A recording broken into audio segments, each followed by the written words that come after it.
bad for you. I get that all the time. People very gets canned. But it's fine. Also, the little Chinese corns are not a problem as well. You know little Chinese corns? Yeah. From China? Baby corn. Yeah, baby corn is not a problem. There's no cracks and crevices. There's no problem. Okay? Okay, this is aphids, our dear friend. Aphids are a very big problem. You see, up until now, I just spoke about mites and thrips. Mites and thrips come off with water. But if there's a lot of them, you need to use soap. Sometimes it's not even worth checking it and cleaning it, because imagine you're a mashgiach or you're a person who's at home, and your husband calls you up, and I hope that your husband never does this to you. And if he does, let me know. I'll speak to him. He calls you up 1 hour before, and he says, honey, I just forgot to tell you, we're having 30 people over, prepare the box. Only 50 bunches of alifiosh, won't take you too long. Half an hour is good for you, no? And you can imagine the look on the lady's face. Now, can you take this look and transfer it over to a mashgiach's look when the owner tells him, where's my alifiosh? I want it now. You want to get fired? It's a very big pressure. It's a big pressure for the ladies. Very big pressure for the men. Can't be embarrassed. Pazor. Can't be embarrassed. You have to have the bosh, right? So, at that point, you know, it's a very big pressure, and you have to know what you're doing. You have to know how to find these bugs. So, aphids multiply. And aphids are a very common product in alifiosh. They come all different colors. I'll show you a video to liven it up a little bit. I know it's late. I know we started late. Bear with me, please. 1 second.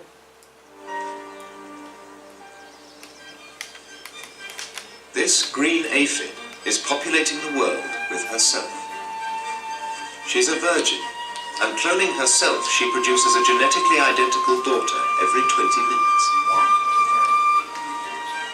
Wow is right.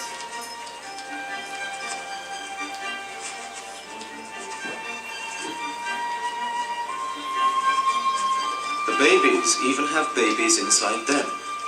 So the mother aphid nurtures her granddaughters even before they're born.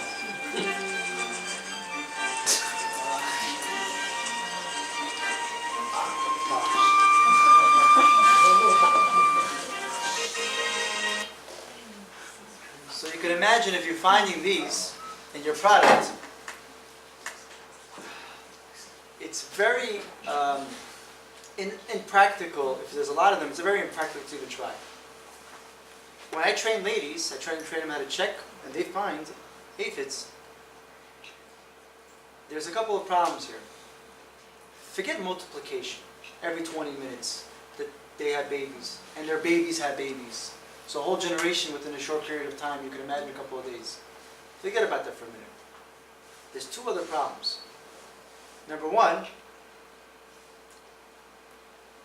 is that they have like a spout. You know what a kamad is? Is that the right word? A mosquito. You know it has a mouthpiece and it sucks blood? Okay. Aphids also have the same idea. They want to suck out the juice content from the vegetable. So they start sucking and sucking and sucking all the juice content. And that's why you can sometimes see their different colors, based on the vegetable that they're eating, the juice content. Now that spout has hooks and it sticks to the product. So when it's eating, you can't just take it off with putting water on it. Okay, it won't just come off. There's another problem. Anybody heard of honeydew? Yeah. Yeah? I'm not talking about the cantaloupe. I mean what's it called? Dean? What are they called? Dean. Dean, right? I'm not talking about that. Honeydew honey, you heard of that one? Not when you're home, your wife tells you what to do. Honey, do this, honey, do that. That's what I'm talking about. I'm talking. Okay. The industry sells different types of honey. There's wasp honey, there's bee honey, there's propolis, there's many different types of honey. There's one honey called aphid honey. Okay? Which is created from this bug called aphids. Okay? This bug is called aphids. Now, whenever it discharges, goes to the bathroom, this is its feces. So one man's garbage is another man's gold, right? Right? People buy it. It's a commodity. Now, is it kosher? Yotzi min tameh is tameh, right? The Gemara Bechorot, right? Okay. So the poskim say you're not allowed to eat it. Gilasha paskins like that. The OU has a psak like that. Nobody certifies aphid honey. How does it affect us? When you have honey and a bug sticking to the honey and the honey is sticking to the vegetable, if you pour water on honey, will it dissolve all the honey? Of course not, right? So what helps? So what do we recommend? Soap. Soap will help dissolve. In Bukhara, Rabbi, we used salt water. In America, in New York, in Queens, we use, I know that's what they say, right? In Queens, we use Kangen water, right? Kangen water, is that a very popular product? We use vinegar, right? I tell you, if you spend if you calculate financially the amount of salt water and vinegar you're going to use, you're losing a lot of money versus using soap water. Okay? Just pointing that out. Vinegar, salt water, Kangen water, it's very acidic. It kills bugs, but it doesn't remove bugs. So if bugs are attached to the product, it will not remove it. It will kill it. It's helpful. I'm not arguing in Bukhara it probably worked and we didn't eat the Bukhara bugs. I'm certain about that. So I'll tell you something interesting just to throw it out there. I hope I don't deviate too much. I think it's important. People were driving me crazy about raisins from Bukhara, from Uzbekistan. The big, the big Bukharian raisins. So I was researching it. I did not know this. You learn something new every day. There's a Vad of Tashkent. Did you know that? There's something called the Vad. Rav, you ever heard this? Vad of Tashkent? I didn't. And the Vad of Tashkent certifies these raisins. Yes, they're Bukharian. Yes. They're not Chabad. Actually, they are Chabad Bukharian, but Anyways, they're Bukharian. So I called them up and I asked them, do you check for bugs? I wonder if there's bugs in there. Curious. So let's put aside if bugs and raisins and bugs are a problem. I don't want to talk about that. I just want to know who these people are and what they do. It's very curious. So he tells me, he speaks to my mashgiach. I called up the mashgiach. I didn't get much answers. I didn't really understand what he was saying. He doesn't speak English so well. Doesn't speak Hebrew so well. Yeah, whatever. So he tells me, speak to Eide Charedit, Yerushalayim. Eide Charedit? Now we're going already, Excel. I'm like, what's going on? From Bukharian Hashgacha to Eide Charedit is one of the best Hashgachot in Eretz Yisrael. He says, they buy from us. I said, really? They buy from me? Yeah. Okay, so I call up the Mishgiach. He tells me like this. He says, we buy raisins from all over. If there's bugs, we don't allow it. One of the most cleanest places we get raisins from is in your local place in Tashkent. Wow.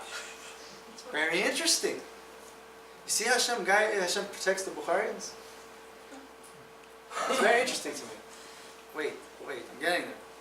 He tells me there are bugs sometimes, and they check it. Check it really, really thoroughly, and when it's a good batch, they sell it under their hashgacha. They also told me they don't give hashgacha for Pesach. So Pesach, you're on your own. I don't know. You have to speak to the Vat over there. I don't know what they do. But throughout the year, those raisins are fine. Did I give a little bit of relief? Get to keep your raisins? What do they use it for? Kishnish. Kishnish, right? What do they use it for? Their hashgacha? What do they use it? Pesach. No, Pesach, I don't know. Pesach, I don't know what Pesach rice is. and, I'm talking about throughout the year. I'm asking. Clove sometimes. For 12, right, okay. For 7 days out of the year, I don't know what to tell you. But at least for the rest of the year, right? Thank me, right? I'm sorry about that. I have Yeah. a comment about the raisins. A couple of ways of making the raisins that I researched on my own. Yeah. I'm sorry to interrupt you. No, but please. I saw that one of the ways of making raisins, the cheapest and fastest way, they would boil the grapes in hot water in order Yellow to raisins. crack. Not only the black ones, also they do in order Yeah. to crack the raisins open and to dry faster.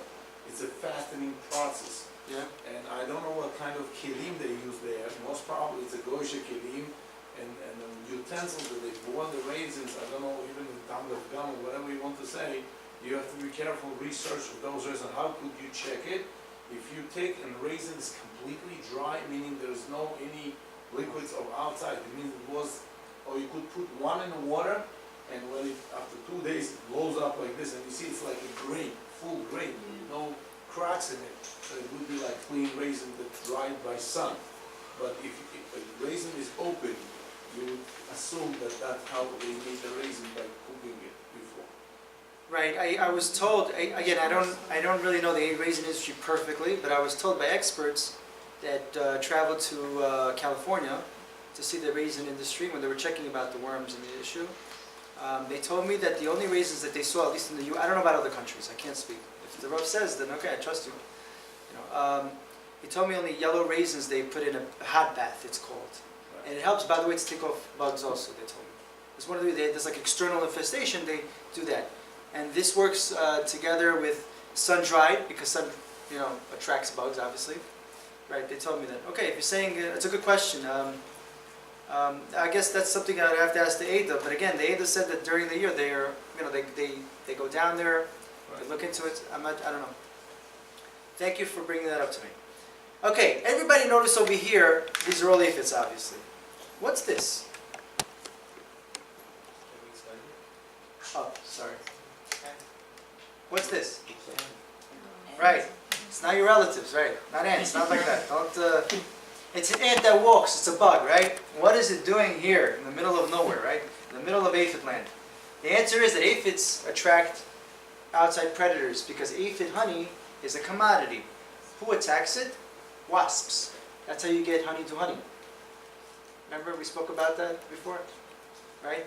So that's how you get honey to honey. The wasps come collect it, and then they make aphid honey from that. Then you have the Machloket, right? No Gemara Bechorot, Shem Lavui, and all the other terms over there. Okay, let's just move on faster. So in order to remove aphids, in order to remove, let me make it bigger. In order to remove aphids, salt water, Kagan water, vinegar is not going to be enough. You need to use soap water. But at the same time, because of it eats, when it feeds, it's stuck on the product, you have to sponge. Years ago, I wrote an article about checking cilantro, a couple of years ago. I gave a whole descriptive method, right? Sponging it, checking it, whatever it is. I recommend sponging. One of the main reasons why I recommend sponging is because of the aphids, Okay. So regarding the soaps, again, you could ask the Rav about soap, if it needs to have a hechsher, doesn't need to have a hechsher. One thing is for certain, vegetable wash, veggie wash, must have a hechsher. It's edible. It's made to be edible. That's why they make it, it's called veggie wash. It could have non-kosher ingredients. It could have polysorbate 80, which is made from animal fat. Sounds good, huh? So that has to have hashgacha. Okay?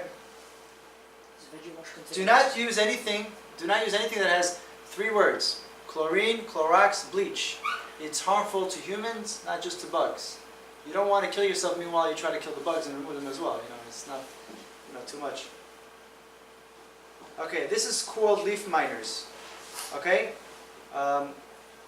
This is the bug. I'm going to show you a video. You'll understand better exactly what leaf miners are. Just so I could save some time. And then we're going to stop.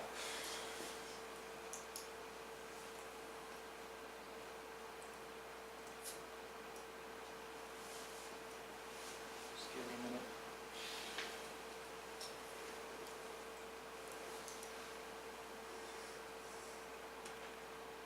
Actually, no, I'm going to show the next video. There's another video. This one I'm going to show.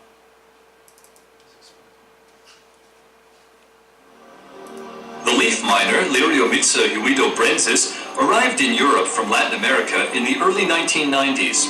It damages many ornamental plants and vegetable species, especially those grown in greenhouses.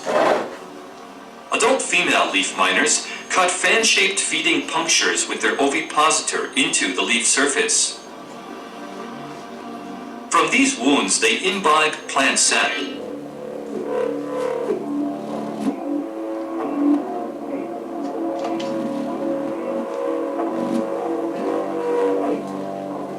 The large number of wounds on the leaf surface are called feeding points.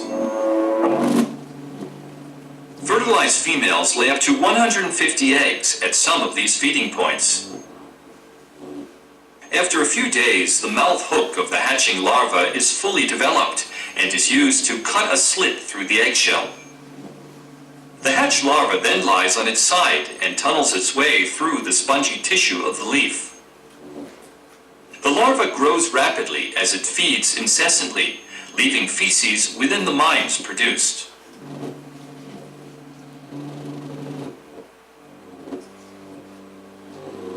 Leaf tissue is heavily damaged as the larva passes through 3 development stages. Just after a few days, the 3rd stage larva is fully developed. Finally, a large slit produced in the leaf allows most of the larvae to drop to the ground where they will pupate. But sometimes this process occurs also on the leaf, as shown here. After a very short prepupal stage, the larval cuticle gradually hardens to a coarctate pupa.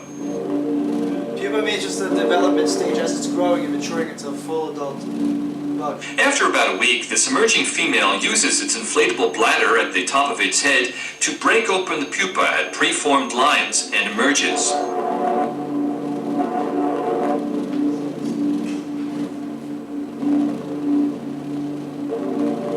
The emerged female then unfolds its wings, and after its body has gradually hardened, the developmental cycle of the leaf.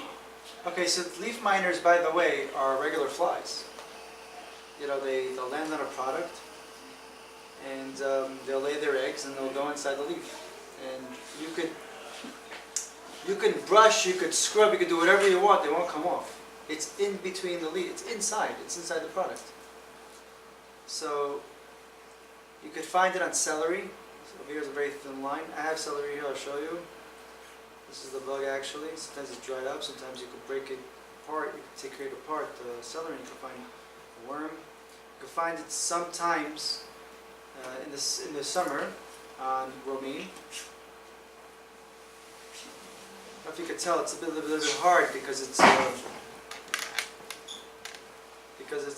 picture. You really need to see. You know, you can't just rely on pictures. You know, you see the damage. It's traveling. This is alif yosh, cilantro. I took a picture. You see over here, like the damage. Now, you know, on the picture, it's not perfect on the picture. You really need to see it in real life to be able to understand it. You need to be shown. But in Queens, Baruch Hashem, you have this problem. In Brooklyn and other places, not so much. In Queens, unfortunately, all the leaf miners decided to station themselves in Queens. I don't know why. People complain to me that they, you know, again, really, I don't see it so much only in the summer. At least throughout the other months of the year, it's not. But the summer, I see it, unfortunately. You know, this is more, you know, it's a black bounty in the back. You can see it more. Once you see it in real life, you'll understand what to look for, you know. This is on scallions. On scallions is very easy to find. When you go to the store, you want to buy scallions, look at the whole scallion, each shoot. And if you don't see it, then buy it. If you do see leaf miners, don't buy it. It's very common. You know, put it down, go to the next one. All year round, yeah. You can't clean them off? Once spring to December, more likely, but it's more or less all year round.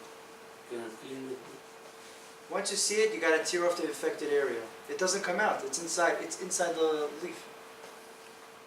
It's in between the leaves. It's inside. I'll show you. Okay, we're going to stop here. There's so much to do. Okay, we're going to stop here. Actually, you know what? Actually, let me do one more thing, actually. I want to show you so much here.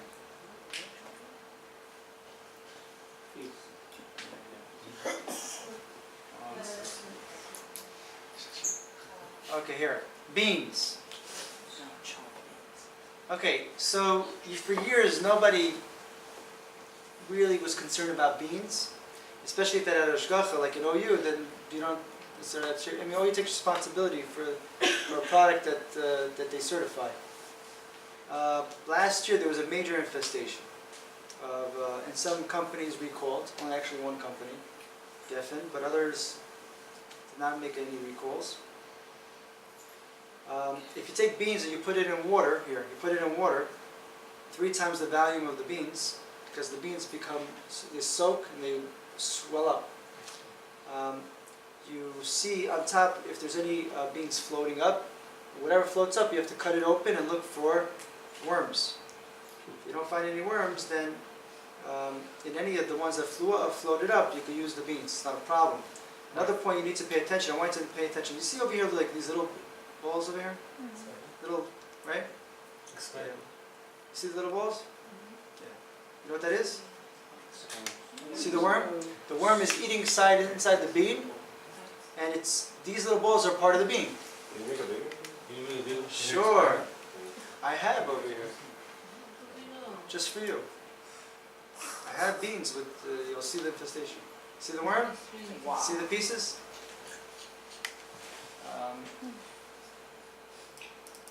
I'm very excited to show you the next one because it's, it's important. I know it's late. What about 5 a can? minutes. Okay, I'm going to try, I'm going to push. See the worm? Listen, if it has a good ashgacha, you have to speak to the mashgiach to make sure he's on top of it. This is the worm. But I want to show you